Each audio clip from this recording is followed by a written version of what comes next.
36 வருட அனுபவம் 23 கிளைகள் கொண்ட சுற்றுலா நிறுவனம் ஸ்ரீ முருகன் டிராவல் ஏஜென்சி. தொடர்புக்கு ஸ்ரீமுருகன்டிராவல்.com. வேல்ஸ் இன்டர்நேஷனல் ஐஸ்வரி கணேஷ் தயாரிப்பில் கௌதம் மேனன் இயக்கத்தில் ஜோஷுவா இப்போது அமேசான் பிரைமில் கண்டு கழியுங்கள். வாட்ஸ்அப் வழியாக இங்கிலீஷ் கஃபே மூலம் உங்களுடைய ஓய்வு நேரத்தில் ஆங்கிலம் கற்கலாம். மேலும் விவரங்களுக்கு 7418809324. அண்ணாமலையோட அந்த கோவை பகுதியில் அவருக்கான இது வாக்கு சதவீதம் எப்படி சார் இருக்கும்? இல்லை, அவரை பொறுத்த மட்டும் 2 அவருக்கு எதிரிகள் இருக்காங்க. நேரடியான எதிரிகள் திமுக, மறைமுகமான எதிரிகள் வந்து வேலுமணி அண்ட் வானதி. வானதிக்கெல்லாம் அவர் வந்து போட்டி போடுறதை கொஞ்சம் கூட பிடிக்கல. ஆக்சுவலாக கேண்டிடேட்டோட பலம், கேண்டிடேட்டோட கட்சியோட பலம், கூட்டணியோட பலம், ஜாதி பலம், அதிகார பலம், இந்த 5 தான் இந்த 5 விஷயங்களும் தீர்மானிக்கும் ஒரு கேண்டிடேட்டோட வெற்றியை. ஸோ இதெல்லாம் பார்க்கும்போது திமுகவுக்கு இதில் 3 இருக்குது, இதில் 3-4 இருக்குது எல்லா இடத்துலையும். அதனால் அவங்க வந்து வெற்றி பெறதுக்கான வாய்ப்புகள் அதிகமாக இருக்குது.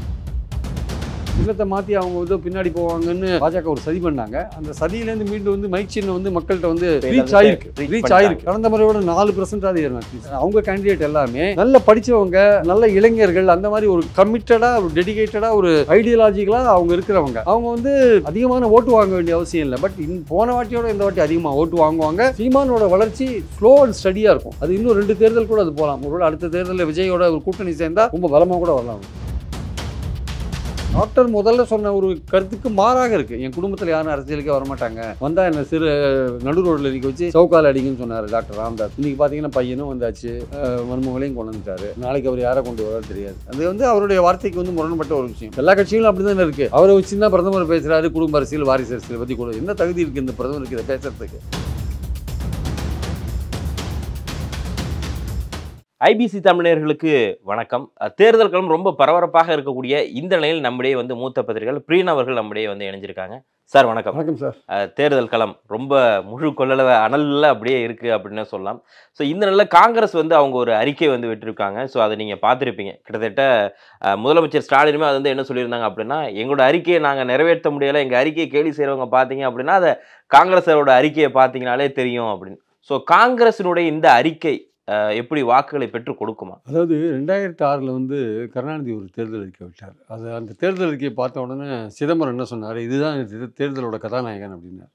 கிட்டத்தட்ட அதே மாதிரி தான் இந்த வாட்டி இந்த பாராளுமன்ற தேர்தலில் காங்கிரஸ் விட்டிருக்கிற இந்த அறிக்கை நிச்சயமாக இது ஒரு சரியான ஒரு அளவில் வந்து மக்கள்கிட்ட கொண்டு போகப்படுமானால் இது வந்து பெருத்த அளவு வந்து காங்கிரஸுக்கு லாபத்தை கொண்டு வரும் என்பதில் எந்த சந்தேகமும் கிடையாது. அதனால் அதை வந்து அவங்க அந்த இந்தியா கூட்டணி கரெக்டாக காங்கிரஸ் வந்து கரெக்டாக கொண்டு போவாங்களான்றது எனக்கு சந்தேகம் இருக்குது. ஏன்னா அந்த அளவுக்கு அவங்களுக்கு கட்டமைப்பு இருக்கா இல்லையான்னு எனக்கு தெரியல. பட் ரொம்ப பிரமாதமான ஒரு அறிக்கை அப்படின்னு என்னுடைய சில குழப்பங்கள்லாம் இருக்குது. அதாவது மாநில கட்சிகளுக்கும் காங்கிரஸ் சொன்ன விஷயங்களுக்கும் சில வித்தியாசங்கள்லாம் இருக்குது. நான் இல்லைன்னு சொல்ல வரல. உதாரணமாக வந்து கல்வியை வந்து மாநில பட்டியலில் கொண்டு வரணுன்றது திமுகவுடைய கோரிக்கை. ஆனால் வந்து அதை பற்றி ஒன்று அவங்க சைலண்ட்டாக இருக்காங்க. நீட்டு விஷயத்தில் மாநிலங்களுக்கு உரிமை விட்டுறோம்னு சொல்கிறாங்க. அது ஓகே. அந்த நீட்டு விஷயத்தை மட்டுமே நீங்கள் தமிழ்நாட்டில் நீங்கள் கிராமமாக கொண்டு போனீங்கனாலே அதுவே பெரிய எஃபெக்டாக இருக்கும். ஏன்னா ஆல் இண்டியா லெவலில் ஒரு ஆட்சிக்கு வரத்துக்கான வாய்ப்புள்ள ஒரு தேசிய கட்சி சொல்கிற வாக்குறுதி இது. ஆக்சுவலாக பொதுவாகவே தேசிய கட்சிகள் எல்லாமே மாநில நலன்களுக்கு எதிராக தான் இருக்குன்ற ஒரு சூழலில் சில மாநிலங்கள் அதை விரும்பலைன்னு அந்த மாநிலங்களோட விருப்பத்துக்கே நீங்கள் விட்டுறணும் அப்படின்றது முக்கியமான விஷயம். அதுவும் வந்து கல்வி கடன் ரத்துன்றது ரொம்ப ரொம்ப முக்கியமான விஷயம். அதனால் வந்து விவசாய கடன் ரத்துன்றது ரொம்ப முக்கியமான விஷயமாக நம்ம பார்க்குறோம். அதே மாதிரி சாதி வாரியான கணக்கெடுப்பு முக்கியமான விஷயம். ஸோ பெண்களுக்கு 1 லட்சம் ரூபாய் கொடுக்குறது வறுமைக்கோட்டு கீழே இருக்கிற பெண்களுக்கு அது முக்கியமான விஷயம். 30 லட்சம் பேர் வேகன்சியை கவர்மெண்ட்டில் ஃபில்லப் பண்ணுறது முக்கியமான விஷயம். பல முக்கியமான விஷயங்கள்லாம் மக்கள் ரொம்ப கொடுமைப்படுத்தக்கூடிய சட்டங்களை வந்து மறுபரிசீலனை பண்ணுற விஷயங்கள், ஊஃபா, பிஎம்எல்ஏ போன்ற சட்டங்கள், இதெல்லாம் வந்து ரொம்ப முக்கியமான விஷயமாக நான் பார்க்குறேன். அதே மாதிரி இடஒதுக்கீடு அந்த லிமிட் 50%க்கு மேலே கொண்டு போகிற விஷயங்கள், அந்த 10% இடஒதுக்கீடு எல்லாருக்குமே எல்லா ஜாதியில் உள்ள ஏழைகளுக்கும் எக்ஸ்டெண்ட் பண்ணுற விஷயங்கள், அது கொஞ்சம் அதில் கொஞ்சம் குழப்பம் இருந்தால் கூட அது வந்து எல்லா ஜாதிக்கும் உள்ள ஏழைகள், அந்த எல்லா ஜாதியிலையும் வந்து ஏற்கனவே ரிசர்வேஷனில் பெனிஃபிட் ஆகிறவங்களும் இருப்பாங்க. அது எப்படி அது அவங்க கவர் பண்ண போகிறாங்கன்னு தெரியல. ஏன்னா ஒருத்தருக்கே கூடுதலான சலுகை வரத்துக்கான வாய்ப்புகள் இருக்குது. அதனால் எப்படி அதை இம்ப்ளிமெண்ட் பண்ணுவாங்கன்றதை பொறுத்துன்னு தான் பார்க்கணும். பட் ஆனால் வந்து ஒரு ப்ராட் பேஸ்டாக அதாவது முதியோர்களுக்கு ரயில்வே கன்செஷன் மறுபடியும் ரெஸ்டோர் பண்ணுற விஷயங்கள், ஸோ முதியோர்களுக்கான வாய்ப்புகள், பெண்களுக்கு ஆன வாய்ப்புகள், 1 லட்சம் கடன் போன்ற விஷயங்கள், அப்புறம் 50% இடஒதுக்கீடு போன்ற விஷயங்கள், இப்போ இதில் கவர்மெண்ட்டில் இளைஞர்களுக்கு அக்னி பார்த்த விஷயங்கள் எடுக்கிறது, 50 லட்சம் வேக்கன்சியை ஃபில்லப் பண்ணுறது, கல்வி கடன் ரத்து போன்ற விஷயங்கள். ஸோ ஒரு ஓவராலாக வந்து சோஷியல் ஜஸ்டிஸ் பார்த்திங்கன்னா இந்த இடஒதுக்கீடு போன்ற விஷயங்கள் எல்லாமே ஓவராலாக பார்த்திங்கன்னா வந்து ஒரு என்டையர் அந்த சொசைட்டியோட ஒரு கிராஸ் செக்ஷனை வந்து கம்ப்ளீட்டாக கவர் பண்ணியிருக்காங்க. ஸோ அது வந்து நிச்சயமாக வந்து பாஜக வேணால் அரசியல் ரீதியாக அது பொய் மூட்டைன்னு சொல்லலாம். இவங்க ஆட்சிக்கு வந்தால் இதெல்லாம் பண்ணுவாங்க அப்படின்னு ஒரு மக்கள் நம்பினாங்கன்னா நிச்சயமாக இந்தியா கூட்டணிக்கு 300 இடங்களுக்கு மேலே வெற்றி பெறுவதற்கான வாய்ப்புகள் இருக்கிறது. கரெக்டான ப்ரொபோர்ஷனில் கொண்டு போனாங்கன்னா மக்கள் நம்புவதற்கான வாய்ப்பும் இருக்கிறது என்பது என்னுடைய கருத்து. சார், தமிழகத்தை பொறுத்தமட்டில் திமுக தான் அதிக மெஜாரிட்டியோட வின் பண்ணுறதுக்கான வாய்ப்புகள் எல்லாமே இருக்குது அப்படின்னு சொல்லி சில பத்திரிகைகள் எல்லாருமே சொல்லிட்டு இருக்காங்க. ஆனால் அதே சமயம் திமுக வேட்பாளரோட சில பேச்சுகள் பார்த்தா அது கொஞ்சம் விமர்சனத்தை கொடுக்குற மாதிரி இருக்குது. குறிப்பாக வந்து கதிரானந்த் அவர்கள் வந்து அவங்க பிரச்சாரத்தில் என்னப்பா நீங்களாம் 1000 ரூபாய் வாங்கிட்டு வந்தீங்களா, உங்கள் முகம் ரொம்ப பொலிவாக இருக்குது அப்படின்னு காரணம் அந்த 1000 ரூபாய் அப்படிங்கிறது எல்லாமே கடும் விமர்சனத்தை கொடுக்குற மாதிரி இருக்கப்போ அவங்க என்னது ஒரு வேட்பாளர்னு சொல்லி நம்ம போகிறோம், அவங்க வந்து இப்படி சொல்கிறாங்களே அப்படிங்கிற மாதிரி ஒரு விஷயம் இருக்கும். இது எல்லாமே திமுக மேல வாக்குகள் குறையறதுக்கோ இல்ல ஒரு விமர்சன ஃபியூச்சர்ல இவங்க மேல ஒரு பேட் இம்ப்ரெஷன் வர்றதுக்கான இதா இவங்க வேட்பாளர்களே அமைஞ்சிட்டாங்களோ? இல்லை, அது நீங்கள் சொல்கிற மாதிரியான விமர்சனங்கள் வந்து ஒரு ஜாலியாக கேட்குற ஒரு விஷயங்களை தவிர அது வந்து சீரியஸாக எடுத்துக்க வேண்டிய அவசியம் இல்லை. பட் சீரியஸான ஒரு பார்ட் அதில் இருக்குது. என்னென்னா வந்து இப்போ உதாரணமாக ஒரு கிராமத்தில் 100 பேர் இருக்கான்னு வச்சுக்கோங்களேன், 60 பெண்களுக்கு தான் கிடைக்கும், 40 பெண்களுக்கு கிடைக்கல வச்சுக்கோங்க. கிடைக்காத கூட இருக்கும். ஏன்னா 1,62,00,000 பேர் அப்ளை பண்ணாங்க, இவங்க 1,13,00,000 16,00,000 கொடுத்துருக்காங்க. இப்போ ஒரு கிராமத்தில் கிடைக்காதவங்க கொஞ்சம் இருப்பாங்க, கிடைச்சவங்க நிறைய பேர் இருப்பாங்க. அப்போ கிடைக்காதவங்களுக்கு ஒரு வருத்தம் இருக்க தான் செய்யும். அவங்களுக்கு வந்து வேறு பல ஸ்கீம்ஸ்லாம் பெனிஃபிட் ஆகுது. இலவசமாக பஸ்ஸில் போகிறாங்க பெண்கள், அவங்க வீட்டில் இருக்கிற பெண்களுக்கு காலேஜ் படிக்கிறவங்களுக்கு 1000 ரூபா கொடுக்குறாங்க, அவங்க வீட்டு பசங்க 5வது படிக்கிற பசங்களுக்கு பிரேக்ஃபாஸ்ட் போடுறாங்க. இதெல்லாம் அவங்களுக்கு அட்வான்டேஜ் இருக்குது. இருந்தாலும் 1000 ரூபா வரலன்றது அவங்களுக்கு ஒரு மன வருத்தம் இருக்க தானே செய்யும். இப்போ இந்த கிடைக்காதவங்க வந்து என்ன பண்ணுறாங்க, திமுக கேண்டிடேட்ஸ் போகிறாங்க இல்லையா, அவங்ககிட்ட கேட்குறாங்க, எங்களுக்கு 1000 ரூபா வரலையே, உங்களுக்கு கொடுப்போம் சார் அப்படின்னு அவங்க சொல்கிறாங்க. இன்னும் காலப்போக்கில் கொடுப்போம், அடுத்தது கொடுப்போம் அப்படின்னு சொல்கிறாங்க. ஆனால் அது ஒரு அதிருப்தியாக இருக்குது. அதை வந்து அந்த அதிருப்தியை வந்து பாஜகவும் அதிமுகவும் திட்டமிட்டு தூண்டி விட்றாங்க. இப்போ நாளைக்கு ஒரு பார்லிமெண்ட் கேண்டிடேட் டிஎம்கே ஆள் வந்து ஒரு கிராமத்துக்கு வச்சு பிரச்சாரத்துக்கு திட்டம் போட்டுருக்கா வச்சுக்கோங்க. இவங்க என்ன பண்ணுறாங்க, முதல் நாளே அங்கே போகிறாங்க, யார் யாருக்கு 1000 ரூபா கிடைக்கலன்னு பார்த்துட்டு அதில் இவங்க கட்சி ஆட்கள் இருப்பாங்க இல்லையா, அவங்கள கூப்பிட்டு நீங்கள் நாளைக்கு அந்த கேண்டிடேட் வரும்போது 1000 ரூபா எனக்கு கிடைக்கலன்னு நீங்கள் குரல் கொடுங்க. நீங்கள் குரல் கொடுக்கும்போது கிடைக்காதவங்களாம் சேர்ந்து குரல் கொடுத்தீங்கன்னா கேள்வி நாங்கள் வந்து அதை ரெடியாக வந்து நாங்கள் வீடியோ ஷூட்டு, அதான் நிறைய ஆளுங்கட்சி இது எதிர்கட்சி டிவி தான் இருக்குல்ல, அதை நாங்கள் ஷூட் பண்ணி திமுக வேட்பாளருக்கு எதிர்ப்பு திரும்பி ஓடினார் அப்படின்னு போடுறதுக்கு வசதியாக இருக்கும் அப்படின்னு செட் பண்ணுறாங்க. இவங்க ஏடிஎம்கே அண்ட் பிஜேபி இதை செட் பண்ணுறாங்க. ஆனால் அவங்க செட் பண்ணாலும் அதில் தோப்பாங்க. ஏன் தோப்பாங்க அப்படின்னா, உதாரணமாக 100 பேர் இருக்கிற இடத்துல 60 பேர் கிடைக்க வச்சுக்கோங்க. அந்த 60 பேரை திமுக டார்கெட் பண்ணுறான்ல, அவன் டெய்லி போய் அவங்கள பார்க்குறான், சார் உங்களுக்கு 1000 ரூபா வந்திருக்குல்ல, வந்து எந்த பிரச்சனையும் இருக்கான்னு. அந்த 60 பேர் குடும்பம் 60 பேர் ஓட்டு போட்டால் இந்த 40 பேர் இருக்கான்ல கிடைக்காதவன், அவன் 3ஆக பிரிஞ்சு போகிறான். ஒன்று சீமானுக்கு போடுறான், ஒன்று பாஜகவுக்கு போடுறான், ஒன்று அதிமுகவுக்கு போடுறான். அப்போ அவனே பிரிஞ்சு போகும்போது 60 பேர் ஒட்டுமொத்தமாக திமுகவுக்கு போடும்போது அது வந்து திமுகவுக்கான வாய்ப்பாக இருக்குது. திமுகவுக்கு எதிரான ஓட்டு 3ஆக பிரியுது. ஆக்சுவலாக அவன் அரசியல் ரீதியாக 3ஆக பிரியுது. திமுக கூட்டணி கட்டுக்கோப்பாக இருக்குது, திமுக கூட்டணிக்கு பணம் இருக்குது, திமுக கூட்டணிக்கு அதிகார பலம் இருக்குது, ஸோ திமுக கூட்டணிக்கு கூட்டணி பலம் இருக்குது. ஸோ இந்த மாதிரியான பலம் இருக்கிறதுனால அதுக்கு இயல்பாகவே ஒரு அட்வான்டேஜ் எல்லா தொகுதியிலும் இருக்குது.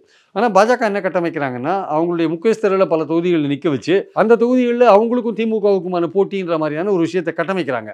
நீங்கள் அது தவிர மற்ற தொகுதிகள் பார்த்தீங்கன்னா திமுகவுக்கும் அதிமுகவுக்குமான ஒரு போட்டியாக தான் களம் இருக்குது ஆக்சுவலாக. ஏன்னா இன்றைக்குமே வந்து பாஜகவோட அதிமுக தான் பெரிய கட்சி. ஆனால் அதிமுகவோட நாங்கள் பெரிய கட்சின்னு கட்டமைக்கிறதுல திமுக பாஜக ரொம்ப உறுதியாக இருக்காங்க. அதுக்கான முயற்சிகள் அவங்க எடுக்கிறாங்க. ஓகே சார், குறுக்கீடுக்கு மன்னிக்கணும். இந்த இதில் நீங்கள் சொல்லியிருந்தீங்க, இப்போ நம்ம அந்த களத்தை பார்க்குறப்போ என்னன்னா, இப்போ டைம்ஸ் நோவோட கருத்துக்கள் நேற்றுக்கு வந்து சொல்லியிருந்தாங்க. அது நான் நிறைய ஜேர்னலிஸ்ட் அவங்க எல்லாரும் சொல்ல இல்லை, இது ஏற்கனவே வந்த ஒரு கருத்து கணிப்போட இந்த மாதிரி தான் இருக்குது, களம் வந்து மாறுவதற்கான வாய்ப்பு இருக்குது அப்படின்னு சொல்கிறாங்க. அதில் வந்து என்னென்னா திமுக, பாஜக, அதிமுக அப்படிங்கிறத சொல்கிறாங்க. ஒரு பெரும் எதிர்கட்சியாக இருக்கிறத வந்து 3ஆவது இடத்துக்கு நகர்த்தி அதை கொண்டு போகிறாங்க. ஒருவேளை பாஜக இருக்கக்கூடிய அந்த நட்சத்திர வேட்பாளர் அங்கே தமிழிசையாக இருக்கட்டும், நயினார் நாகேந்திரன் அவராக இருக்கட்டும், எல்லாருமே, அண்ணாமலை அவர் வந்து கட்சியோட தலைவர், தமிழக பாஜக தலைவர், அவங்க தெரிஞ்ச முகங்களாகவே நிறைய பேர் நிறுத்தத்தினாலையும் அதிமுகவில் வந்து அங்கே இருக்கக்கூடிய பீப்புள், ஏன்னா ஏற்கனவே எம்பியா நிற்க கோரியவங்க அப்படின்னு சொல்லி பார்த்தா அவங்க யாருமே அதில் நிற்கலை. ஸோ பார்க்குறப்போ இது பாஜகவுக்கு ஒரு ப்ளஸ்ஸாக இருக்குன்னு சொல்லலாமா? அவங்க திட்டமிட்டு தான் இந்த விஷயத்தை பண்ணியிருக்காங்க. அந்த குறிப்பாக ஒரு 8-9 தொகுதியில் முக்கியமான ஆட்கள் நிற்க வைக்கிறதன் மூலமாக இந்த என்டையர் அந்த தேர்தல் கிழமை வந்து திமுகவுக்கும் பாஜகவுக்குமான ஒரு போட்டியை அது மாற்றத்துக்கான முயற்சிகளில் இறங்குறாங்க. ஸோ ஜென்ரலி மீடியாவும் பார்த்தீங்கன்னா அந்த முக்கியமான தொகுதியில் கீ கான்ஸ்டியூன்சின்னா அதை தான் கவர் பண்ணுவாங்க. ஏன்னா அங்கே தான் வந்து பாஜகவோட முக்கியஸ்தர்கள் நிற்கிறாங்க. ஸோ அதிமுகவில் அந்த மாதிரி முக்கியஸ்தர்களில் கேண்டிடேட்லாம் ரொம்ப மக்களுக்கு தெரியாத கேண்டிடேட்டை போட்டிருக்காரு எடப்பாடி. அது என்ன காரணத்தினால போட்டிருக்காருன்னு தெரியல நமக்கு, அது உள்ளே இருக்கிற ரகசியம் என்னன்னு தெரியல. அவர் பாஜகவோட ஒரு ஏதோ உறவு வச்சுட்டு ஒரு மேட்ச் ஃபிக்ஸிங் பண்ணிட்டாரா என்னன்னு தெரியல ஆக்சுவலாக. ஸோ அது மாதிரி இருக்கிறப்போ இந்த கான்ஸ்டியூன்சியில் நடக்கிற போட்டிகள் தான் வந்து மக்கள் கவனத்துக்கு வருது ஆக்சுவலாக வந்து. ஆனால் அந்த கான்ஸ்டியூன்சிலேயே வந்து பாஜக கேண்டிடேட் வெற்றி பெறதுக்கான வாய்ப்புகள் ரொம்ப ரொம்ப குறைவாக இருக்குது. இதை வந்து அண்ணாமலை வேணால் கோயம்புத்தூரில் 2வது வருவதை தவிர மற்றபடி வின் பண்ணுறதுக்கான வாய்ப்புகள் ரொம்ப ரொம்ப குறைவாக இருக்குது. ரொம்ப சிம்பிள் சார். கேண்டிடேட்டோட பலம், கேண்டிடேட்டோட கட்சியோட பலம், கூட்டணியோட பலம், ஜாதி பலம், அதிகார பலம், இந்த 5 தான் இந்த 5 விஷயங்களும் தீர்மானிக்குது ஒரு கேண்டிடேட்டோட வெற்றியை. ஸோ இதெல்லாம் பார்க்கும்போது திமுகவுக்கு இதில் 3 இருக்குது, இதில் 3-4 இருக்குது எல்லா இடத்துலையும். அதனால் அவங்க வந்து வெற்றி பெறத்துக்கான வாய்ப்புகள் அதிகமாக இருக்குது. ஸோ இதில் வந்து திமுக, அதிமுக, பாஜக இந்த 3 கட்சிகள் தான் இப்போ வந்து ஒரு மும்முனை போட்டி அப்படிங்கிற. மற்ற கட்சிகள் எல்லாமே இருக்காங்க. நாம் தமிழர் அவங்க தனித்து களம் காண்றாங்கிறப்போ, ஆனால் நாம் தமிழரை பற்றி நம்ம தனியாக பேசணும். ஏன்னா வந்து அவங்களுக்கு வந்து சின்னத்தை மாற்றி அவங்க வந்து பின்னாடி போவாங்கன்னு பாஜக ஒரு சதி பண்ணாங்க. அந்த சதியிலேருந்து மீண்டும் வந்து மைக் சின்னம் வந்து மக்கள்கிட்ட வந்து ரீச் ஆயிருக்கு. அதனால அவங்களோட ஓட்டு விகிதம் இந்த வாட்டி ஏறும். கடந்த முறையை விட 4% ஏறும் அட்லீஸ்ட். அவங்களையும் கொஞ்சம் தெரிஞ்ச வந்து அவங்க கேண்டிடேட் எப்படின்னா மக்களுக்கு தெரிஞ்சவங்க. காளியம்மாள் நீங்க சொல்ற மாதிரி ஒருத்தர் 2 பேர் இருக்கலாம், டாக்டர் கார்த்திகேயன் இந்த மாதிரி கூட இருக்கலாம். அது கட்சிக்காரங்களுக்கு தெரிஞ்சிருக்கும். நான் சொல்ல வரேன், அவங்க கேண்டிடேட் எல்லாமே நல்ல படிச்சவங்க, நல்ல இளைஞர்கள், அந்த மாதிரி ஒரு கமிட்டடா, ஒரு டெடிகேட்டடா, ஒரு ஐடியாலஜிக்கலா அவங்க இருக்கிறவங்க. அவங்க வந்து அதிகமான ஓட்டு வாங்க வேண்டிய அவசியம் இல்லை. பட் போன வாட்டியோட இந்த வாட்டி அதிகமாக ஓட்டு வாங்குவாங்க. அவங்க இப்போ ஒரு சித்தாந்த ரீதியிலான பார்ட்டி என்றைக்குமே ஒரு ஆர்கானிக்காக தான் வளரும். அது ஆக்சுவலாக மெதுவாக தான் வளரும், ஸ்டடியாக தான் வளரும். அதுவும் பாஜகலாம் கூட அப்படி தான் வளர்ந்தது. மெதுவாக வந்தது, ஸ்டடியாக வளர்ந்தது, இப்போ நிலைத்து நிற்குது. அது மாதிரி அதுவும் மெதுவாக வளரும், ஸ்டடியாக வளரும், எதிர்காலத்தில் நிறுத்தி நிற்கும். பட் அவங்களோட அந்த இது நீங்கள் சொல்லியிருந்தீங்க, கொஞ்சம் அவங்களோட ஐடியா கூட சிலது கொஞ்சம் புதுசாக இருக்குது, ஈஸியாக ரீச் ஆகிறோம். ஏன்னா அவங்கள 20க்கு 20ன்னு சொல்லலாம். 20 பேர் பார்த்தா பெண்களாவே அதில் 50% பெண்கள், அதில் 12 பேர் டாக்டர்கள் நிற்கிறாங்க. ஏன்னா இப்போ காங்கிரஸோட அறிக்கையில் சொல்கிறாங்க, நாங்கள் வந்து பெண்களுக்கு இடஒதுக்கீடு கொடுப்போம் அப்படின்னு சொல்கிறப்போ, இல்லை நான் வந்து கொடுத்துட்டோம் அப்படிங்கிற மாதிரி அவங்களோட அந்த பேட்டர்ன் இருக்கப்போ. ஆனால் அவங்களோட எந்த இதில் சார் அவங்க ஃபெயில் ஆகுது? அவங்களோட சில விஷயங்கள் இல்லை, அவங்களோட ஃபெயில் ஆகுதுன்னா வந்து அவங்க இவங்கள மாதிரிலாம் வந்து வாக்குறுதி திராவிட கட்சிகள் மாதிரிலாம் அவங்க வாக்குறுதி கொடுக்கறதுக்கான வாய்ப்புகள் இல்லை. 2வது திராவிட கட்சிகள் வந்து 70 வருஷம் 50 வருஷமா இருக்குங்க. ஒரு கூட்டணி அமைக்காம அவங்க கூட்டணி அமைக்கிறாங்க. அவங்க 70-50 வருஷமா இருக்காங்க. அவங்களுக்கான கட்டமைப்புகள் இருக்கு. இப்போ ஸ்ரீமான் கொஞ்சம் இப்போ தான் வந்திருக்காரு. இப்போ தான் மெதுவாக கட்டமைப்புகளை ஏற்படுத்துறாரு. தமிழ்நாட்டில் 68,000 போலிங் பூத் இருக்குது. 68,000 போலிங் பூத்தில் ஒரு போலிங் பூத்துக்கு 30 பேரை நீங்கள் போட்டிங்கன்னா கூட ஒர்க் பண்ணுறதுக்கு எவ்வளோ கேண்டிடேட் மக்கள் வேணும் பாருங்கள். லட்சக்கணக்கில் மக்கள் வேணும். அந்த தொண்டர்கள் இப்போது திமுக, அதிமுக இருக்காங்க. அது சீமான்ட்டையும் வந்துருவாங்க. இன்னும் கொஞ்ச நாள் வருவாங்க. அது கொஞ்ச நாள் ஆகும். ஸோ இப்போ தான் கொஞ்சம் கொஞ்சமாக மக்கள் தாங்களாக முன் வந்து அது ஒரு ஐடியாலஜிக்கல் பார்ட்டி, தமிழ் தேசியம் என்கிற ஒரு விஷயத்தை முன் வைக்கிற பார்ட்டி. அது வந்து அந்த கமிட்மெண்ட் வந்து எல்லாருக்கும் உடனடியாக வந்துடாது. ஸோ இவங்க வந்து திராவிட கட்சிகள் வீசுகிற அந்த கவர்ச்சியான வாக்குறுதிகளாகட்டும், இல்லை இவங்க எடுத்து போகிற அரசியலாகட்டும், இல்லை பணம் கொடுக்குற அரசியலாகட்டும், இது வந்து எடுபடுது. அவங்க சாதனைகளும் செய்கிறாங்க வச்சுக்கோங்க. அதாவது திராவிட கட்சிகள் ஒன்றுமே செய்யலைன்னு சொல்ல முடியாது. நீங்கள் தமிழ்நாடு பல விதங்களில் முன்னாடி இருக்குது. அதுக்கு முக்கியமான ஒரு காரணம். அதனால் திராவிட கட்சிகள் ஒன்றுமே செய்யலைன்னு சொல்ல முடியாது. ஆனால் திராவிட கட்சிகள் மேலே ஊழல் குற்றச்சாட்டுகள் நிறைய இருக்குது. அது வந்து சீமான் போன்றவர்கள் விமர்சனம் பண்ணுறது நம்ம பார்க்குறோம். நம்ம அதனால் வந்து சீமானோட வளர்ச்சி ஸ்லோ அண்ட் ஸ்டடியாக இருக்கும். அது இன்னும் 2 தேர்தல் கூட அது போகலாம். ஒருவேளை அடுத்த தேர்தலில் விஜயோட ஒரு கூட்டணி சேர்ந்தால் ரொம்ப பலமாக கூட வரலாம். திமுக, அதிமுக இவங்களுக்கு வந்து சாதகமான ஒரு தொகுதிகள்னா எதை சார் சொல்வீங்க? இங்கே அதிமுகவுக்கு சாதகமான தொகுதின்னு எனக்கு எதுவுமே தோணலை சார் சமயத்துக்கு. ஏன்னா இது வந்து திமுக அல்லது பாஜகவுக்கு அணிக்கு சாதகமான தொகுதிகள் தான் அப்படி தான் தோணுது. அந்த சாதகத்தை அதிமுக ஏற்படுத்தி இல்லை, எக்ஸப்ட் தருமபுரி தவிர மற்ற எந்த தொகுதியும் எனக்கு வந்து பெரிய பிரச்சனையாக தெரியல. எனக்கு திமுக அணிக்கு சாதகமாக தான் எல்லா தொகுதியும் இருக்குது. தருமபுரி மட்டுமே கொஞ்சம் இந்த ஜாதி ரீதியாக கொஞ்சம் பாமக ஃபேவரபுளாக இருக்கே தவிர அது கூட வந்து கடைசி நேரத்தில் மாறத்துக்கான வாய்ப்புகள் இருக்குது. மற்றபடி வந்து டஃப்பான தொகுதிகள்னு சில தொகுதிகள் சொல்லலாம். இப்போ அண்ணாமலை தொகுதியை சொல்லலாம், முருகன் தொகுதியை சொல்லலாம், இப்போ கன்னியாகுமரியை சொல்லலாம், ஈவன் ஓபிஎஸ் தொகுதியை கூட சொல்லலாம், ஈவன் தமிழிசை தொகுதியை கூட சொல்லலாம், நயினார் நாகேந்திரன் தொகுதியை சொல்லலாம், ஏசி சண்முகம் தொகுதியை சொல்லலாம். இது மாதிரி சில டஃப் தொகுதிகள்லாம் இருக்குது. ஆனால் அல்டிமேட்டாக தோற்றம் அப்படி தெரியுமே தவிர அல்டிமேட்டாக வெற்றி வந்து திமுகவுக்கு தான் போகும். ஏன்னா முருகனோட அதில் பார்த்தா அங்கே ராஜா அவர் நிற்கிறாரு. கிட்டத்தட்ட திமுகவோட ஒரு பெரிய பலம் வாய்ந்த ஒரு கோட்டை மாதிரியே அந்த இதை சொல்லலாம். நீங்கள் ஒரு ஏற்கனவே நீங்கள் நிறைய தேர்தல் சம்பந்தமாக நிறைய கணிப்புகளுக்கு எல்லாமே போகிறப்போ ராஜா விசஸ் முருகன் அப்படிங்கிற அந்த போட்டியில் வந்து நிற்குமா ஒருவேளை? இல்லை, அது மாதிரி தான் வருது. ராஜா வர்சஸ் முருகன் தான் போட்டி ஆக்சுவலாக. அதே மாதிரி தமிழிசை வர்சஸ் தமிழச்சி தான் போட்டி ஆக்சுவலாக. அண்ணாமலை வர்சஸ் கணபதி ராஜ்குமார் தான் போட்டி ஆக்சுவலாக. சில இடங்கள் அது மும்முனை போட்டியாக கூட இருக்கலாம். இப்போ கோயம்புத்தூரே கூட மும்முனை போட்டியாக கூட சிங்கை ராமச்சந்திரன் மும்முனை போட்டியாக கூட இருக்கலாம் வாய்ப்பு. இப்போ மத்திய சென்னை எடுத்துக்கோங்க, தயாநிதி மாறனும் வினோத் பி செல்வம் தான் போட்டி ஆக்சுவலாக. நடுவில் வந்து ஐ திங்க் தேமுதிக கேண்டிடேட் நினைக்கிறேன். பார்சாதி இருக்கிற இடமே தெரியல. ஸோ இந்த மாதிரி பல தொகுதிகள் இருக்குது. இப்போ நீங்கள் திருச்சி எடுத்துக்கோங்க, துரை வியாபாரிக்கு இன்னும் பெரிய அளவுக்கு போட்டி இருக்கிற மாதிரி அங்கே தெரியல. அங்கே ஒரு ஏடிஎம்கே கேண்டிடேட் இருக்கார். அப்புறம் பார்த்தீங்கன்னா அமமுக கேண்டிடேட் இருக்கார். அந்த அளவுக்கு ஒரு பெரிய டஃபாக இருக்கிற மாதிரியான விஷயங்கள் தெரியும். ஒருவேளை துரை அதே மாதிரி நீங்கள் தஞ்சாவூர் தொகுதி எடுத்துக்கோங்க, முரசொலி இருக்காரு. அப்புறம் பார்த்தா தமாக கேண்டிடேட் ஒன்று இருக்காரு. ஆனால் கருப்பு முருகானந்தம் போட்டி போடுறாரு. அங்கே பாஜகவுக்கும் திமுகவுக்குமான போட்டியா கருப்பு முருகானந்தம் பாப்புலாரிட்டி ஜாஸ்தி. அதனால அவருக்கும் முரசொலிக்குமான திமுக முரசொலிக்குமான போட்டியா ஒரு இருக்கு. நடுவில் இருக்கிற ஏடிஎம்கே ஆள் எங்கே போவாருன்னு தெரியாது. ஸோ அந்த மாதிரி இருக்கிறதுக்கான சான்ஸுகள் இருக்குது ஆக்சுவலாக எக்ஸாக்டாக. நீங்கள் பார்த்தீங்கன்னா நடுவில் சிவநேசன் ஒருத்தர் இருக்காரு. ஆனால் முருகானந்தம் பாப்புலர் தஞ்சாவூர்ல. கருப்பு முருகானந்தம் பாப்புலர். அவர் பாஜகவோட ஒரு முகமாக இருக்காரு. ஸோ அவருக்கும் அந்த திமுகவில் சேர்ந்த முரசொலிக்குமான போட்டியாக தான் அது இருக்கும். அல்டிமேட்டாக முரசொலி தான் வின் பண்ணுவார், அதில் ஒன்றும் சந்தேகம் கிடையாது. ஓகே, என்னதான் கருப்பு முருகானந்தம் அங்கே ஃபேமஸான ஒரு இதாக இருந்தாலும் கட்சி சார்ந்து அந்த இதில் இருக்கிறப்போ அங்கே சிறுபான்மையோர் ஓட்டு தான் ஃபிக்ஸ் பண்ணுது. அங்கே சிறுபான்மையோர் ஜாஸ்தி அந்த ஏரியாக்கள்லாம் அவங்க தான் ஃபிக்ஸ் பண்ணுவாங்க. அதனால இவர் தோற்றுருவார். அங்கே இந்து கன்சாலிடேஷன் நடக்காது, கோயம்புத்தூர் மாதிரி நடக்காது. இந்து கன்சாலிடேஷன் நடந்தது அது இந்துக்களில் பெருமளவு திமுக ஆதரவாளராக இருப்பாங்க பெரும்பாலும். அவங்க இவங்களோட இந்துத்துவ பிரச்சாரத்தினால அங்கே ஒன்றும் எடுபடாது. இப்போ கோயம்புத்தூர்லேயே கன்னியாகுமரியில் எடுபடுற அளவுக்கு அங்கெல்லாம் எடுபடாது இந்த பிரச்சாரங்கள். அது கோயம்புத்தூரில் எடுபடும் இந்துத்துவ பிரச்சாரம். அதையும் தாண்டி திமுக அங்கே வின் பண்ணு வச்சுக்கோங்க. கன்னியாகுமரியில் எடுபடும், அதையும் தாண்டி திமுக அங்கே வின் பண்ணும். அது காரணம் அங்கே இயல்பாகவே இருக்கிற அந்த ஓட்டமைப்பு சிறுபான்மையோர் அதிகமாக இருக்கிறது. அப்புறம் இங்கே ஒரு கம்யூனிட்டி கன்சால்டேட் ஆனால் அதுக்கு எதிராக மற்ற கம்யூனிட்டி கன்சால்டேட் ஆவாங்க. நீங்கள் கோயம்புத்தூரில் கொங்கு வேளாளரை கன்சால்டேட் பண்ணிங்கன்னா மற்ற நாயுடு மலையாளிகள் அவங்க இந்த அருந்ததிகள்லாம் வேறு மாதிரி கன்சால்டேட் ஆவாங்க. அவங்க உங்களுக்கு எதிராக கன்சால்டேட் ஆவாங்க. நயனார் நாகேந்திரன் மரவரை சேர்க்கணும்னு பார்க்குறாரு. அங்கே இந்து நாடாரெலாம் எதிர்பார்க்கான், கிறிஸ்டியன் நாடார் எதிர்பார்க்கான். நாடாருக்கும் மரவருக்கும் பிரச்சனை ஓடின்னு இருக்கு. ஜாதி மட்டுமே முக்கியம் இல்லை, ஜாதியும் ஒரு பங்களிப்பு செய்யுது. அரசியல் ரீதியாக இருக்கிறவனும் இருப்பான், ஜாதியும் ஒரு பங்களிப்பு இருக்குது. நீங்கள் ஒரு ஜாதியை இப்போ சௌமியாவே கடைசி நேரத்தில் தருமபுரியில் எல்லா கிராமங்களில் போயிட்டு வன்னியரெல்லாம் விட்டு கொடுக்கக்கூடாது, சௌமியாவுக்கு தான் ஓட்டு போடணும்னா அங்கே நிற்கிற திமுக மணியும் வன்னியர் தான்.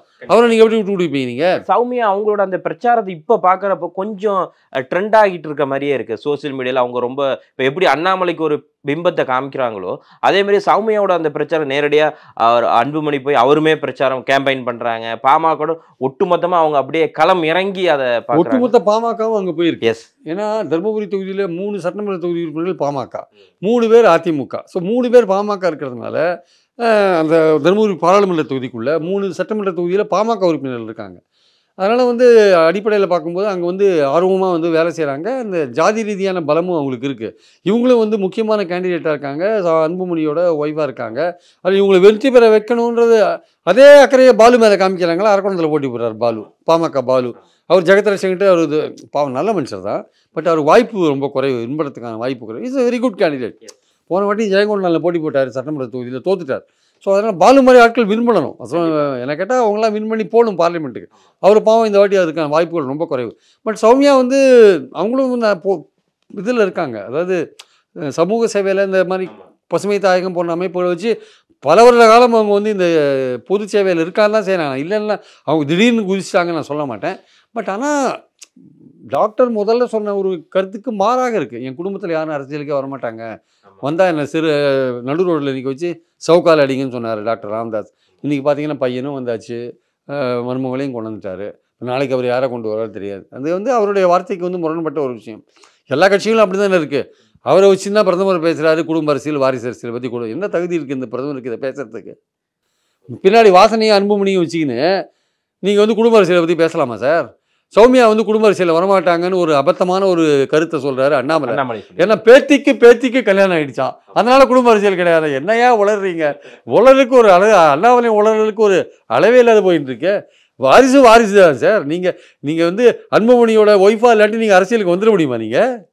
நீங்கள் சமூக சேவை பண்ணும்போதே கூட ஒரு பேக்கிங் உங்களுக்கு பின்னாடி இருக்குல்ல. உங்களுக்கு பாமக ஆளுங்க தானே எல்லாம் செய்கிறாங்க வேலையெல்லாம்.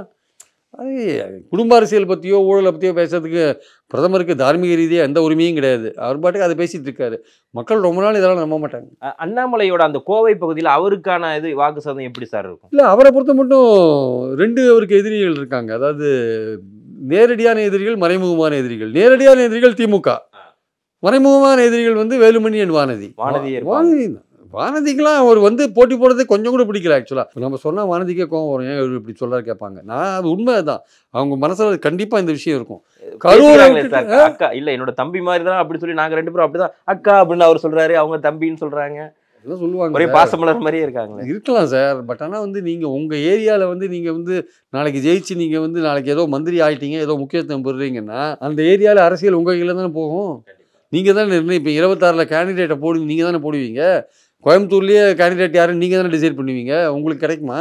நீங்கள் வானதிக்கு வந்து நாளைக்கு வாய்ப்பே கிடைக்காத பண்ணுறதுக்கு கூட வாய்ப்பு இருக்குல்ல. அவங்களோட முக்கியத்துவம் அவங்க அடிபடுது இல்லை சார் கட்சியில். அப்போ நீங்கள் வந்து அந்த இடத்துல 2வதானே போகிறீங்க. நீங்கள் அதை வந்து வானதி எப்படி விரும்புவாங்க? அவங்க அந்த இடத்த கேட்டாங்க. எனக்கு நான் நிற்க போகிறேன்னு நினச்சாங்க. நயினார் நாகேந்திரனுக்கு கொடுத்தீங்க, எனக்கு ஏன் கொடுக்கல? அவரும் எம்எல்ஏ, நானும் எனக்கு ஏன் கொடுக்கக்கூடாது? அவங்க கேட்குறாங்க. கரூரில் நிற்க வேண்டிய அண்ணாமலை தூக்கி இங்கே கொண்டு வந்து போட்டிருக்கீங்க. அப்போ உங்களுக்கு கோவம் வராதா? வேலுமணிக்கு என்ன, இவர் வந்துட்டாருன்னா நம்ம ஏடிஎம்கே பாலிடிக்ஸில் நம்ம பின்னாடி போயிடுவோம், ஏடிஎம்கே ஒன்றும் இல்லாத பண்ணிவிடுவார், இவர் வரக்கூடாதுன்னு அவர் நினைக்கிறாரு. 2 பேரும் ரகசியமான ஒரு அண்டர்ஸ்டாண்டிங்கில் வந்து வெளிப்படையாக பார்த்தா எல்லாம் நல்லா தான் இருக்கும். அரசியலில் வந்து உள்கூத்துன்றது சகஜம் சார். அது வந்து எல்லாம் மறுப்பாங்க. நாங்கள் சின்சியராக வேலை செய்கிறோம்லாம் சொல்லுவாங்க. உள்கூத்துன்றது சகஜம். வானதியோட ஆளுங்கள்லாம் சின்சியராக வேலை செய்வாங்களா? தெரியல. உண்மையிலேயே பார்க்கணும். தேர்தல் போது அவருக்கு சின்சியராக வேலை செய்கிறாங்களா இல்ல, இல்லையா? ஏன்னா ஒரு பிரபலமான அண்ணாமலையோட வளர்ச்சி பாஜகவில் இருக்கிற பழைய தலைவர்கள் யாருக்குமே பிடிக்கல சார். அவர் வரக்கூடாதுன்னு நினைக்கிறாங்க. தனியா ஏதோ அவரோட அண்ணாமலை வந்து கோயம்புத்தூர் இன்னும் கொஞ்சம் தெரிய வைக்கணும்னு சொல்லி டோர் டு டோர் அந்த கேம்பெயினுக்கு எல்லாமே தனிப்பட்ட ஆட்களை எல்லாம் அனுப்பியிருக்காங்கன்னு சொல்லி ஒரு பிரபல பத்திரிகையில துணுக்குகளில் எழுதியிருந்தாங்க. ஸோ அந்த ஒரு விஷயம் பார்க்குறப்ப, ஏன்னா அண்ணாமலையை ஒரு பெரிய முகமாக காமிக்கணும் அப்படிங்கிறதுல தமிழக பாஜக ரொம்ப முக்கியமாக களம் இறங்கியிருக்காங்க. ஸோ அது எப்படி சார் அவரோட அண்ணாமலை என்னைக்கு தலைவராக வந்தாரோ அன்னிலேருந்து அவர் தன்னை ப்ரொஜெக்ட் பண்ணிட்டே இருக்காரு. ஏதோ ஒரு நெகட்டிவாக பிரபலம் வர்றார், எதிர்மறையாக பிரபலம் வர்றார், ஒரு ஆக்கப்பூர்வமாக பிரபலம் வேணால் பரவாயில்ல. அதாவது உளறார். அந்த சிங்கே ராமச்சந்திரனை பற்றி என்ன சொல்கிறாரு? ஒரு கோட்டாவில் வந்தவர், அப்பா கோட்டாவில். அவர் சொல்கிறாரு, சார் எனக்கு 11 வயசாக இருக்கும்போதே எங்கள் அப்பா இறந்து போயிட்டார் சார்ன்றாரு. அதுக்கு இவர் மன்னிப்பே கேட்க மாட்டேன்றார். தப்பாக சொல்லிட்டு மன்னிப்பு கேட்கல. நான் கோட்டாலலாம் வந்தது கிடையாது அப்படின்றாரு. கடைசியில் இவரோட ஐபிஎஸ் செலெக்ஷன் லிஸ்ட்டில் ஓபிசி கோட்டாலே இவர் இருக்கார். இவர் ஆக்சுவலாக ஓபிசியில் தான் அவர் 27% தான் உள்ளே போகிறாரு ஆக்சுவலாக. ஸோ அப்படிலாம் இருக்கும் பொழுது இவர் பொய் மேலே பொய். அப்புறம் இந்திய எதிர்ப்பு போராட்டத்தை பிஞ்ச செருப்புன்னு திட்டுறாரு. இது மாதிரி பல விஷயங்கள் பேசுகிறாரு. அதாவது நெகட்டிவாக எதிர்மறையாக பேசுறது மூலமாக பிரபலமாகிறார். இவருடைய பாலிடிக்ஸ், அண்ணாமலையோட பாலிடிக்ஸ் நீண்ட நாள் நிற்காது, ஒரு கட்டத்தில் கவுந்துருது. Okay sir. சென்னையை பொறுத்து தென் சென்னை அதில் பார்த்தோம்னா நீங்கள் சொல்லியிருந்தீங்க தமிழிசை அவங்களுக்கு கூட கொஞ்சம் வாய்ப்புகள் கூட இருக்குது, கொஞ்சம் டஃப் கொடுப்பது கூட அதிகமாக வாய்ப்பு இருக்குது அப்படின்னு சொல்கிறப்போ தமிழ், ஏன்னா மற்ற அவங்க எல்லாருக்குமே தமிழச்சி தங்கபாண்டியன் வந்து ஏற்கனவே எம்பியாக இருந்திருக்காங்க. சென்னையை பொறுத்தவரை திமுகவினுடைய ஒரு கோட்டை அப்படின்னு தான் சொல்லுவாங்க. அந்த இதில் ஜெயவர்தன் ஏற்கனவே ஒரு வாட்டி எம்பியாக வந்திருக்காருன்னு நினைக்கிறேன், ஐ திங்க் அந்த இதில். ஸோ இப்போ தமிழிசை சவுந்தரராஜனும் இதில் வந்து இணைஞ்சிருக்காங்க. ஸோ அவங்க இவங்க 3 பேரில் யாருக்கு சார் அந்த இதில் டஃப் கொடுப்பாங்க? இல்லை, இது வந்து போட்டின்றது வந்து தமிழிசைக்கும் தமிழ்ச்சிக்கும் இந்த மாதிரி போட்டியாக தான் இருக்குது. ஜெயவர்தன் வந்து கொஞ்சம் அவங்களுக்கு வந்து ஒரு இயக்க ரீதியாக பலம் இருக்கே தவிர அதிமுகவுக்கு பொதுமக்கள்கிட்ட வந்து அவங்களுக்கு எதிர்பார்த்த ஆதரவு கிடைக்கல. அவங்களோட தொண்டர்கள் அவங்கெல்லாம் ஓட்டு போடுவாங்க. பட் அதிமுக இன்றைக்கி கட்சி வந்து மக்களுடைய ஆதரவை பெறுகிறதா என்றால் நிச்சயமாக அது ரொம்ப குறைவாக தான் இருக்குது. பல தொகுதிகளில் குறைவாக தான் இருக்குது. தமிழச்சிக்கு வந்து உங்களுக்கு நல்ல தெரிஞ்ச முகமாக இருக்கிறதுனால அவங்க வந்து பாஜக என்கிற அந்த கட்டுமானம் வந்து சவுத் சென்னையிலலாம் ஓரளவுக்கு இருக்குது. அதனால் இருக்குது, அவங்க வந்து ஒர்க் பண்ணுறாங்க. நம்ம வந்து ஒன்றுமே இல்லைன்னு சொல்ல முடியாது. இந்த காலப்போக்கில் அவங்க வந்து டெவலப் பண்ணியிருக்காங்க கொஞ்சம் ஓரளவுக்கு. தொண்டர்கள் வேலை செய்கிற அளவுக்கு. முந்தியெல்லாம் வந்து ஒரு காலத்தில் வந்து பாஜக கூட்டம்னால 7 பேர் என்ன பெரிய விஷயம், பொம்பளைங்களும் இருக்க மாட்டாங்க அந்த கூட்டத்தில். அது மாதிரிலாம் இருக்குது. வாஜ்பாய் சென்னைக்கு டெல்லியிலேருந்து 81 சென்னைக்கு வந்தபோது ஏர்போர்ட்டில் கரெக்டாக 7 பேர் நான் உட்பட 7 பேர் தான் இருந்தோம். நான் ஒரு பேட்டி எடுக்கிறதுக்காக போயிருந்தேன். மற்ற 6 பேர் 10 பாஜக ஆட்கள். 7 பேர் தான் சார் 81 ஒரு ஏர்போர்ட்டில் இறங்கும்போது. இன்றைக்கி நிலைமை என்ன? இன்றைக்கி வந்து வாஜ்பாய், இன்றைக்கி மோடி வந்தாருன்னா எவ்வளவு ஆயிரக்கணக்கான பேர் கூடுறாங்க. இது வந்து எவ்வளோ பெரிய டெவலப்மெண்ட் பாஜகவுக்கு. அதனால் நம்ம வளரவே இல்லைன்னு சொல்ல முடியாது. வளர்ந்துருக்கா, அதனால் வின் பண்ணுற அளவுக்கு வளர்ந்துருக்கா. வின் பண்ணுறதுனா 35% ஓட்டு வாங்கணும், அந்த அளவுக்கு வளர்ந்துருக்கானா? வளரல. காலப்போக்கில் வருமானா அது இந்த எலெக்ஷன் அது ஓரளவுக்கு தீர்மானிக்கும். இதில் நீங்கள் பெரிய அளவுக்கு வெற்றி பெற்றீங்க, 4-5 தொகுதி வெற்றி பெற்றீங்கன்னா உங்கள் எதிர்காலம் பிரமாதமாக இருக்கும். ஸோ தமிழிசையை பொறுத்த மட்டும் அவங்களுக்கு, தமிழிசைக்காகட்டும் இல்லை பொன்னாருக்காகட்டும் இல்லை பல பேருக்கு, பல அதிமுகவில் பாஜகவில் போட்டி போடுற பலருக்கு கீழே வந்து அவங்க ஓட்டு கேட்கறதுக்கு ஒரு கும்பலை சேர்க்குற அளவுக்கு ஒரு செல்வாக்கு வந்துடுச்சு இப்போ. ஓகே, அவங்க ஒரு இடத்துக்கு போனாங்கன்னா 100 பேர் வந்து நிற்கிற அளவுக்கு ஒரு பலத்தை கொண்டாண்டாங்க சார். அது உண்மை சார். அதை வந்து நம்ம கண்ண முடியும்னு மறுக்கக்கூடாது. அது வந்து ஏற்படுத்திட்டாங்க. அவன் காசு கொடுத்து கூப்பிட்றானோ, காசு கொடுக்காத கூப்பிட்றானோ, உண்மையிலே தானாக வரானோ தானாக வரலையோ, அதெல்லாம் வேறு விஷயம். பட் அவங்க போனால் 100 பேரை கூட்டம் போடுற அளவுக்கு இருக்கான். இது வந்து பாஜகவுடைய கடந்த காலத்தை பார்த்துட்டு வந்தவங்களுக்கு இது வித்தியாசமான காட்சின்றதில் எந்த விதமான சம்பந்தம் இல்லை, சந்தேகமும் கிடையாது. ஸோ தமிழிசையை பொறுத்த மட்டும் நிச்சயமாக ஒரு டப் கொடுக்குற மாதிரியான ஒரு விஷயம் இருக்குது. பட் அங்கே வந்து சில பேர் சொல்கிற மாதிரி ஏதோ உயர் ஜாதிகள் தான் அங்கே இருக்காங்க தென் சென்னையில் அப்படின்ற அது வந்து அந்த இம்ப்ரெஷன் சரியில்லை. அங்கே வந்து தலித்துகளும் இருக்காங்க, வன்னியர்களும் இருக்காங்க, மீனவர்களும் இருக்காங்க. எல்லாமே ஒரு காஸ்மோபாலிட்டன். நீங்கள் சென்னையை பொறுத்த மட்டும் சவுத்து சென்ட்ரல் நார்த்தெல்லாம் வந்து நீங்கள் ஒரு குறிப்பிட்ட கம்யூனிட்டிக்குள்ளே கொண்டுவர முடியாது. இது வந்து ஒரு எல்லோரும் கலந்து இருக்கிற காஸ்மோபாலிட்டன். பட் மீனவர்கள் வந்து கொஞ்சம் டாமினேட்டாக இருக்காங்க. தென் சென்னையில் மீனவர்கள் இருக்காங்கல்ல, அவங்க கொஞ்சம் டாமினேட்டாக இருக்காங்க. ஸோ அவங்க வந்து அவங்க வந்து கொஞ்சம் திமுக சார்பாகவும் இருப்பாங்க. அவங்க பாஜகலையும் மீனவர் அணிலாம் வச்சு கொஞ்சம் டெவலப் பண்ணியிருக்காங்க. கொஞ்சம் ஒரு 4-5 வருஷமாக மீனவர் அணிலாம் டெவலப் பண்ணுறாங்க. ஸோ அந்த மீனவர் அணி கொஞ்சம் பாஜகவுக்கும் கொஞ்சம் வேலை செய்யும், நான் இல்லைன்னு சொல்லுவேன். ஜெயவர்தன் அவர் இயல்பாகவே வந்து அவருக்கு வந்து ஏடிஎம்கேக்கு மீனவர்கள்ட்ட ஒரு செல்வாக்கு, அந்த ஓட்டெல்லாம் பிரியும். ஸோ அதனால் வந்து கொஞ்சம் ஐடி போன்ற விஷயங்கள் இருக்கிறதுனால இளைஞர்கள்லாம் ரொம்ப ஜாஸ்தியாக இருக்காங்க. அவங்களும் கொஞ்சம் சோஷியல் மீடியாவில் வீடியோ போட்டுக்கிட்டே இருப்பாங்க. சோஷியல் மீடியாவில் ஆக்டிவாக இருக்கிறவங்க சவுத் சென்னையில் நிறைய பேர் இருப்பாங்க. ஸோ இதெல்லாம் கொஞ்சம் பாஜகவுக்கு ஃபேவரபுளாக கூட ஒர்க் பண்ணணும். அது வந்து தமிழச்சிக்கு வந்து ரொம்ப நல்ல பேர் தொகுதியில் இருக்குன்னு சொல்ல முடியாது. ஏன்னா இந்த மழை எப்போல்லாம் அவங்க வரல, அவங்களுக்கு ரொம்ப நல்ல பேர் இருக்குன்னு சொல்ல முடியாது. ஆனால் அதை காம்பன்சேட் பண்ணுற மாதிரி மா சுப்பிரமணியம் எல்லா வேலையும் செய்கிறார். இந்த எம்பி இல்லாத குறைய வந்து அவர் வந்து எல்லா இடத்துலையும் அவர் பார்த்து அவர் செய்கிறார். அதனால திமுக பேர் காப்பாற்றப்பட்டிருக்கே தவிர தமிழ்ச்சினால இல்லை. தமிழ்ச்சி ஒன்றும் பெரிய ஆகாவெல்லாம் ஒரு மார்க் பண்ணுற மாதிரியான ஒரு விஷயத்தை எதுவும் செய்யலை, செய்யவும் ஒன்றும் பெரிய வாய்ப்பும் இருக்கிற மாதிரி தெரியல.